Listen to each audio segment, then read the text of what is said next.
अस्सलाम वालेकुम। Second year chapter 7 में हमारे पास sp3 हाइब्रिडाइजेशन हमने पढ़ ली थी last time.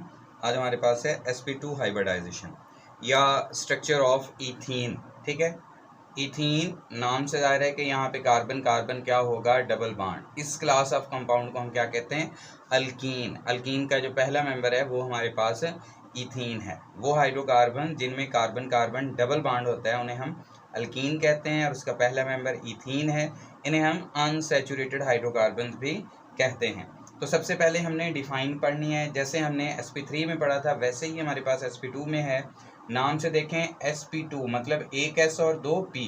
The process of mixing of one s, एक s and 2p atomic orbital और 2p के atomic orbitals to give rise a set of 3 hybrid orbital, जिससे क्या होगा, 3 हाइब्रिड ऑर्बिटल्स बनेंगे, इज कॉल्ड sp2 हाइब्रिडाइजेशन। मतलब वो process इसमें क्या होता है, हमारे पास एक s और 2p जो हैं ऑर्बिटल आपस में मिलते हैं और उसके नतीजे में हमारे पास 3 नए हाइब्रिड ऑर्बिटल्स बन जाते हैं।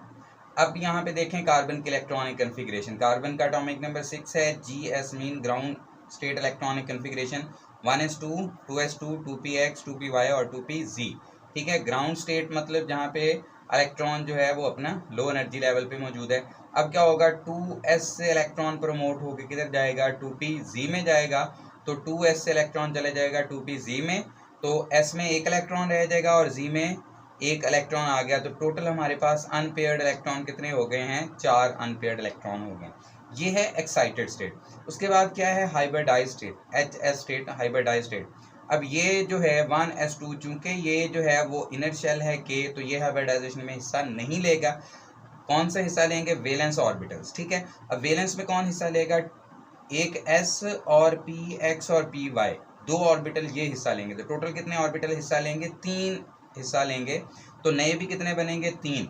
ठीक है, तो ये sp2 और sp2 सबके पास एक एक इलेक्ट्रॉन है, वो हमने लिख दिया। यहाँ पे जो Z है वो हाइब्रिडाइजेशन में हिस्सा नहीं लेगा। ठीक है, अब ऐसा क्यों है कि कार्बन कभी जो है वो sp3 हाइब्रिडाइजेशन करता है, कभी sp2 करता है और कभी sp हाइब्रिडाइजेशन करता है। तो कार्बन को कैसे पता चलेगा कि हाइब्रिडाइजेशन जो है वो sp3 करनी है, sp2 करनी है या sp करनी है। याद रखें स्टूडेंट्स, टाइप ऑफ हाइब्रिडाइजेशन जो है वो कार्बन की वो डिपेंड करेगी कंसंट्रेशन ऑफ हाइड्रोजन पे।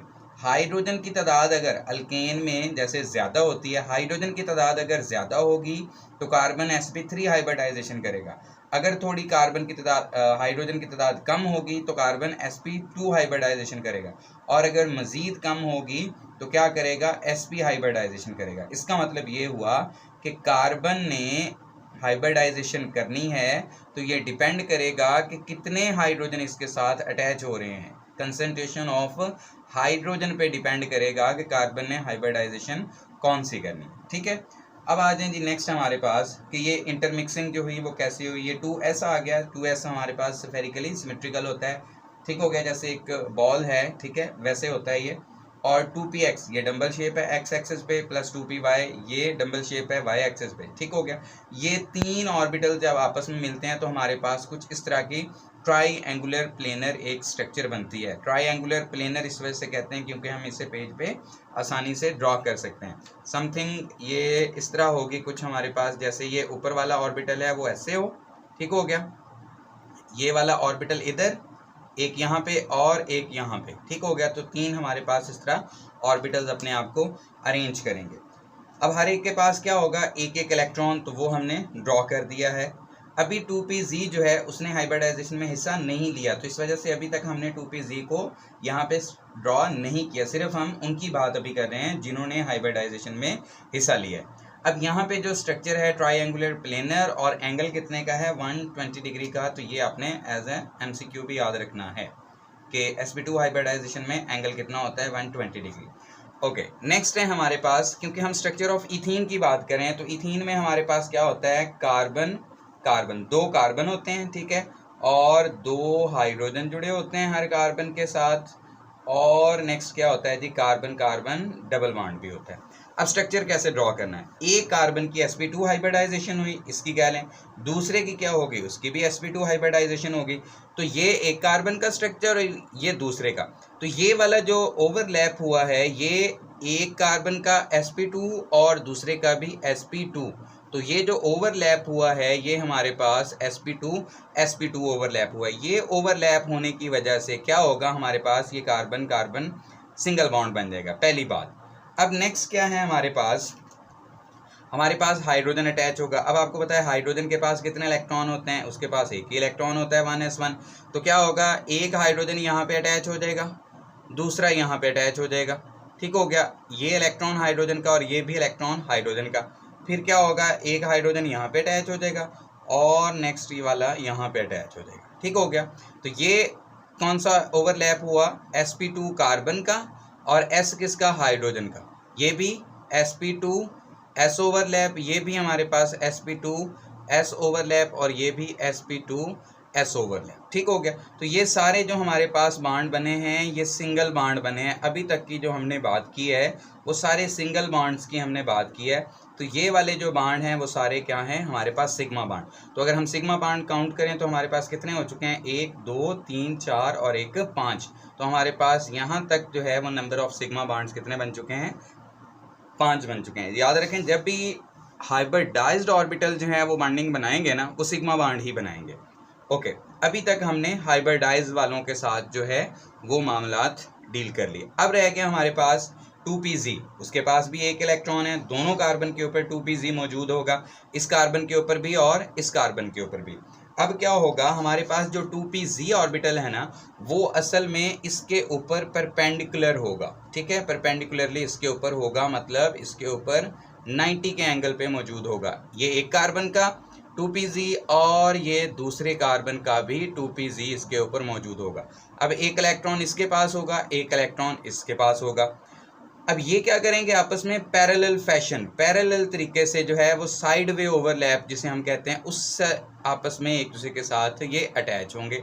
अब साइड वे ओवरलैप से याद रखें जब भी बॉन्ड बनता है वो हमारे पास पाई बॉन्ड बनता है। अब ये एक लूप, ये दूसरा, ये इनके लूप के मिलने से बॉन्ड एक ही बनेगा, ठीक है। ये ऊपर नीचे दोनों साइड से ओवरलैप करेगा लेकिन बॉन्ड एक ही बनेगा। याद रखें, बच्चे समझते हैं कि यहाँ पे 2 बॉन्ड बनेंगे, नहीं, बॉन्ड एक बनेगा, मतलब pz के साइड वे ओवरलैप से एक बॉन्ड बनेगा। पहले भी एक बॉन्ड बन चुका है, वो sp2 ओवरलैप से बना है।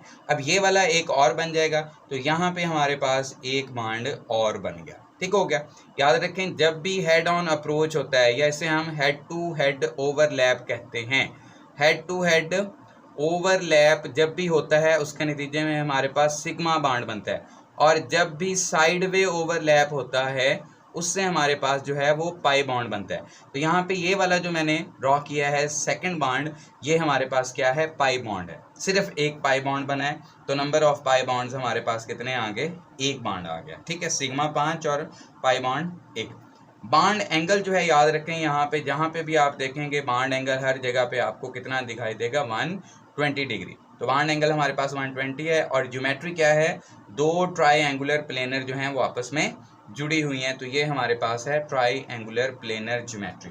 स्टूडेंट्स, अगर आपने sp3 अच्छे से याद किया है तो sp2 बहुत आसान है उसके मुकाबले में, ठीक है, तो ये बहुत आसानी से याद हो जाएगा। अगर ये sp2 आपको याद हो जाता है तो sp जो है वो इससे भी आसान हो जाएगी आपके लिए, ठीक है। तो 1 बाय 1 आप स्टेप बाय स्टेप करते जाएं तो इंशाल्लाह आपके लिए क्या होती जाएंगी, चीज़ें आसान होती जाएंगी। तो ये है जी आपके पास sp2 हाइब्रिडाइजेशन कहाँ पे होती है, इथीन में। जब भी कार्बन कार्बन के दरमियान डबल बॉन्ड आए तो उस क्लास ऑफ कंपाउंड को हम कहते हैं अल्कीन। और याद रखें अल्कीन में हाइब्रिडाइजेशन जो होती है वो sp2 होती है, ठीक हो गया। अल्लाह हाफिज़।